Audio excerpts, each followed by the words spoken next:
Cool button on. Submit one more person to Zoom. Yeah, that's it.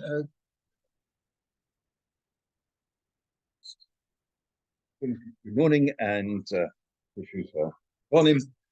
Kohanim, thanks, of course, to Stephen for inviting me back. I'm told, been advised by my learned friend that I'm invited back until I get it right. Which is hopefully I'll keep trying. I'll keep trying. It struck me this morning, actually interesting enough, that during davening, that we mention a particular Mishnah in Zvachim. And I wonder if anyone knows why we mention Zvachim chapter 5, Eric Hay. Does anyone know why we actually mention it? There are about 3 reasons given why we mention it in davening every morning. And one of the reasons given, one of the reasons given is that it's actually one of the rare Mishnah, if not the only Mishnah, and I think running through, it's the only Mishnah where there's no disagreement between the Rabbanim. They all agree. And therefore we say it every morning to remind us that, yes, obviously sometimes we do have disagreements, Shem Shemaim, but for the sake of heaven, but generally we should all be getting on with one another. And looking around the shul this morning, I actually think it's lovely, and it's one of the joys that I find in the United Synagogue, that you see so many different people from so many different strands coming together, davening together. And I think particularly at this time of year that is so important, that we all come together whatever our perspective, whatever we're doing. And I think that's beautiful. And also coming together to learn afterwards. I have been told I have a strict time limit on me, that a number of reasons, but I have to try and keep my own time, I'm not overly good at. During davening as well, during Shema Yisrael, we mention Yerushalayim, we mention the return to Yerushalayim. We also mention that the service, return to Sion, service of Hashem.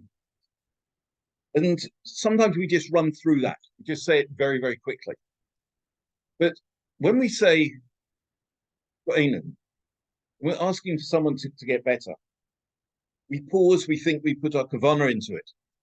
When we say Shema Koleinu, hear our voice, we think about the tsuras we suffer, the difficulties we go through. And we really have kavanah, we cry with it. As many of you know, I'm chaplain at Great Ormond Street Hospital. I was speaking a few weeks ago to a Hasidic man who always walked around the hospital with a smile on his face, always had a smile on his face. His child, unfortunately, was very unwell. And when he was at the child's bedside, he was always smiling, he was always laughing. And I found him one day in the Shabbat room, and he was sitting there with Tehillim in front of him, and he was sobbing. The tears were rolling down his cheeks. He was brokenhearted. And he said to me, here I can cry, here I can say my tefillah with feeling. One to my daughter, I can't, I've got to let her see hope. And yet here we are. Hashem has lost his home. We're in the 3 weeks, we're about to have Rosh Chodesh Av. We've lost our connection to Hashem. We're about to have the increased restrictions of the 9 days. We, for many of us, are racing through to fill up. We're not crying for Yerushalayim. We're not crying for what we've lost. Gemara in Tanit tells us that anyone who mourns for the destruction of Yerushalayim will merit to see it in its joy. And that's actually puzzled me.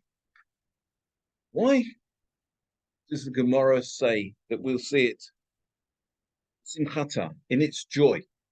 Why does it say that people who mourn Yerushalayim will actually see it rebuilt? Why do we say we'll see it in its joy? And Rav Kook said that if we actually think about it, anyone who is alive at the time of the rebuilding of Yerushalayim will see it rebuilt. It's just a matter of whether you're alive then or not. But why on earth do we have this whole idea of seeing it in its joy? And he said that only those of us who manage to be upset, to cry at the loss of Yerushalayim, will experience the great joy and the simcha when Yerushalayim is rebuilt. Rabbi Yehuda Halevi in the Kuzari very famously says that Yerushalayim will not be rebuilt until all of us, all the Jewish people, yearn for it, with, as he says in his words, the utmost longing, until we cherish its very stones and paths. How can we do that? What can we do? How can we use the remaining few days until Be'ez Hashem, the Yom Tov of Tisha B'Av? How can we get ourselves into this? One of the joys of Zoom is that we've actually made connections with people around the world. You can be in one place and you can have a Rav from another side of the world speaking to you. And at Ahavat Yisrael, I started to make connections with Rabbonim of shuls called Ahavat Yisrael. It was a nice thing to do. You, like, look around the world and see any other shul called Ahavat Yisrael. We'll have them to speak. And I got hold of a Rav called Rav Yitzhak Eisenman. I don't know if you've encountered him. He's written a number of books.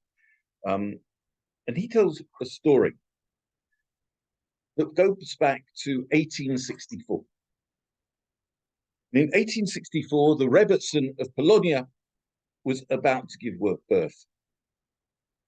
Now, the Rebbe and the Rebbetzin had been waiting for years to have a child. And finally, after 10 years, and any of us who've waited any time for a child know the pain of waiting for a child, where you see other people with children. But finally, after 10 years of marriage, this child arrived. Unfortunately, birth was difficult, medical science was not so advanced, and the Rebbetzins' life was in danger. The baby was successfully delivered. It was a boy. Just as in the case of Rachel Imenu, the Rebbetzin passed away as this baby boy was born. The Rebbe named his son Beryl, and he was the apple of the eye of his father. His father doted on him and constantly was involved in his upbringing. And every year, on Beryl's birthday, which was also the yahrzeit of his mother, young Beryl and his father and the entire extended family would go to the kever, they go to the cemetery, to the grave of his mother. And every year, as you can imagine, the family would cry, they'd weep. Little Beryl never quite knew how to respond. He would see everyone crying, seeing that everyone was so sad. But he couldn't bring himself to cry because he didn't know his mother. Never met her. When he was 13, Beryl went with his family and his bar mitzvah again to the kever of his mother. And as it was the bar mitzvah, I think that year, the crying of the family was even more intense than it had ever been. Once again, Beryl looked on. He was unmoved by the whole event. After visiting the kever, the family returned home. And as it was Beryl's bar mitzvah, there was a surprise waiting for him. A freshly baked cocoa cake. And Beryl loved cocoa cake. It was like his favorite. You can imagine in Poland in the 1860s, they didn't have many treats like that. So he eagerly cut himself a large piece of cake. And he's there, he says the bracha, he's about to bite into the cake. And one of his young cousins climbs onto the table. And there was a jug with water in this time. There was a jug with water in, and almost like I spilled the coffee earlier, the cousin spilt the water all over Beryl's kokosh cake and ruined it. And Beryl was so upset that he sobbed. He burst into tears. Like, my cake, I can't eat it. It's gone. One of his uncles at that stage just couldn't control himself. He said, "Shame on you, Beryl. You never, ever have cried a single tear for your mother. Yeah, over a silly piece of cake, you're sobbing. What's going on? Shame on you. And of course, the family join in as they do, start criticizing him. How on earth can you have this little boy? His mother dies in childbirth and he doesn't cry for her. But for a piece of cake, he's bereft. There's one person who didn't join in the criticism, though. His father, Rabbi. And the Rebbe stood up and he asked for everyone's attention. And he said, all of you are so upset with Beryl, his lack of emotion over losing his mother. Have any of you ever bothered to tell Beryl why he should be sad? Did anyone bother to tell Beryl who his mother was? How can you expect him to mourn over someone he never knew?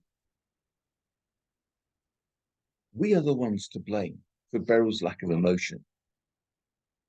We're to blame, not him.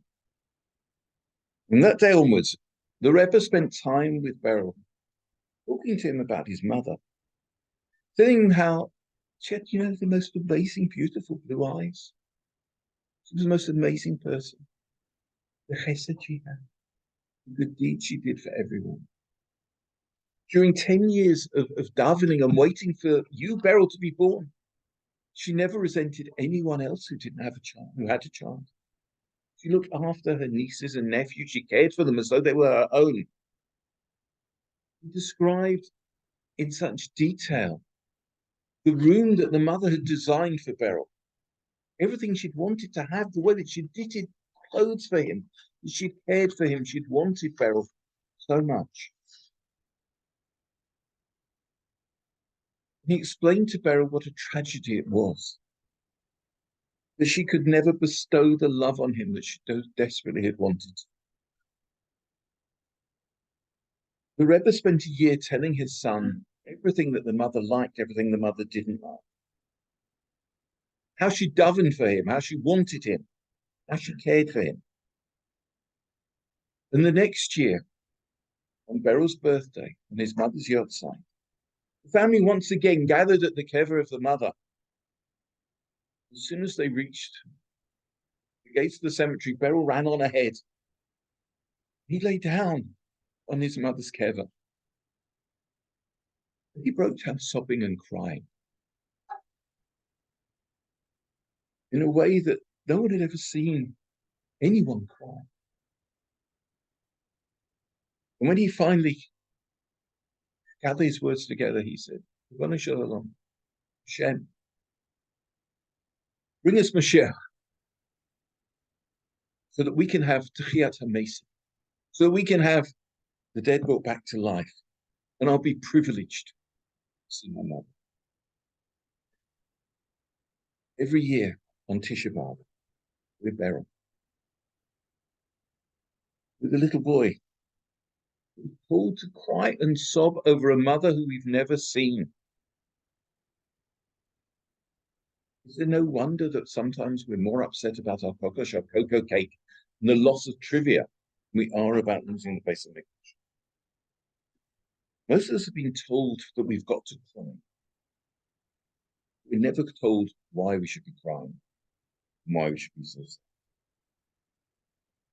We've got to spend this time, these days, realizing how much our, in inverted commas, mother, how much Hashem loves us, how much she wants to hold us, to be near to us. And it's a tragedy for all of us that we don't have Yerushalayim rebuilt. We've got to appreciate that. We've got to realize on this Tisha B'Av, we should want the mother, in effect, who loved us for 11 years.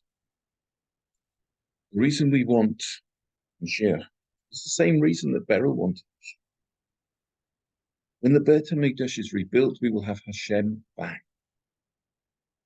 Shekhinah, the exile, the divine presence in exile, will be coming back to us. We've got to realize what's missing. How beautiful life was with Hashem. How beautiful life will be when that missing divine presence returns. We're all Beryls. It's not enough to know that we should cry. We've got to know and realize why we should. And this Shabbat Chazon, Shabbat of dreams and visions. You can dream and have a vision of Yerushalayim being rebuilt. You can have a dream and a vision of returning to Yerushalayim.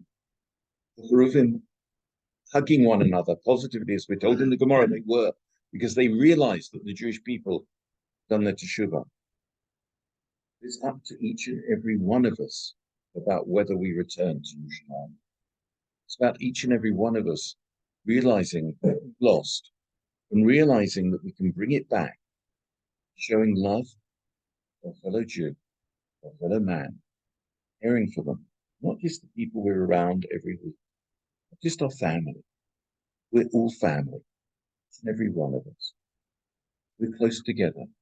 We love one another. We actually have feelings about one another, care about people who are unwell, care about people who need things. And every single one of us needs something. It's up to us to want to help other people. And that way, please God, identifying, caring for other people and loving other people. That way, we'll actually see Yerushalayim rebuilt. We'll be having a simcha next week rather than any form of mourning. Wish you all a good week. Thank you so much. Anyone make a comment or question on that before we finish? No? Thank you so much. I will say goodbye to those on Zoom, and we'll see you all next week. And I'll do the bracha acharona for